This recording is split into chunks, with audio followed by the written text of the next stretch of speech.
రూపాయలు ఖరీదైన ఇనప ముక్కని 500 డిగ్రీ సెంటిగ్రేడ్ ఉష్ణోగ్రతలో వేడి చేస్తే రూపాయలు ఖరీదైన గుర్రపు నాడ్యం తయారవుతుంది. అదే రూపాయల ఇనప ముక్కను 1000 డిగ్రీ సెంటిగ్రేడ్ ఉష్ణోగ్రతలో వేడి చేస్తే రూపాయల గుండు సూదులు తయారవుతాయట. గుండు సూదులు. అదే రూపాయల ఇనప ముక్కను 1500 డిగ్రీ సెంటిగ్రేడ్ ఉష్ణోగ్రతలో వేడి చేస్తే 1,50,000 రూపాయల షేవింగ్ బ్లేడ్లు తయారవుతాయట.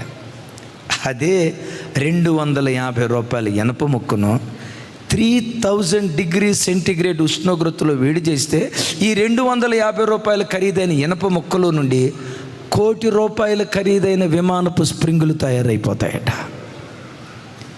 మంట పెరిగే కొద్దీ మహిమ కూడా పెరుగుతూ ఉంది. కొంచెం శ్రమలు కోరుకున్నావు అనుకో, ఇహమందైనా పరమందైనా కొంచెం మహిమే దేవుడు నీకు ఇస్తాడు.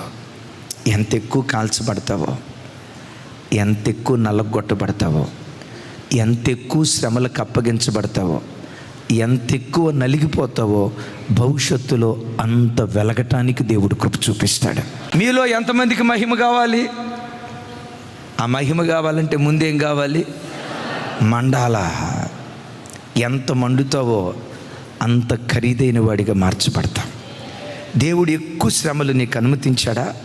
ఒకవేళ మనసులో యేసయ్యా నాకే ఎందుకు కష్టాలు, నాకే ఎందుకు బాధలు, నా ఒక్కదాని బ్రతుకులోనే ఎందుకు ఏడుపు, నన్ను ఎందుకయ్యా చిన్న చూపు చూసావు, నేనంటే నీకు ఇష్టం లేదా, నేనంటే నీకు ప్రేమ లేదా, నా భక్తి నీకు నచ్చలేదా, అసలు నేనే నీకు నచ్చలేదా, ఎందుకయ్యా ఆపద వెంబడి ఆపద, ఎందుకు నా బ్రతుకులో ఈ శ్రమను అనుమతిస్తున్నావని మీలో ఎవరైనా ఏడుస్తూ ఈ ప్రార్థనకు వచ్చారా? ఏడుస్తూ ఈ వాక్యం వింటున్నారా? ఈరోజు కాల్చబడుతున్న తమ్ముడు, ఈరోజు శ్రమల కొలిమిలో నల్లగొట్టబడుతున్న చెల్లి, ఈరోజు ఎంత నలుగుతున్నావో భవిష్యత్తులో అంత వెలిగేటట్లుగా దేవుడు కార్యం చేయబోతున్నాడు. ఈరోజు అరణ్య మార్గం గుండా దేవుడు నేను తీసుకొని వెళ్తున్నాడంటే రేపు హోరేబుకు నువ్వు చేరబోతున్నావు, దేవుని పర్వతాన్ని ముఖాముఖిగా చూడబోతున్నావు అన్న విశ్వాసంతో శ్రమల మధ్యలో కాల్చబడేటప్పుడు శ్రమలు తీసేయి ప్రభువా, తప్పులేదు అడగటం, శ్రమలు తీసేయి ప్రభువా అని అడిగేదానికంటే దానితో పాటు ఈ శ్రమలను భరించడానికి కావలసిన శక్తి దయచేవా, ఈ బాధను భరించడానికి కావలసిన కృప దయచేవా.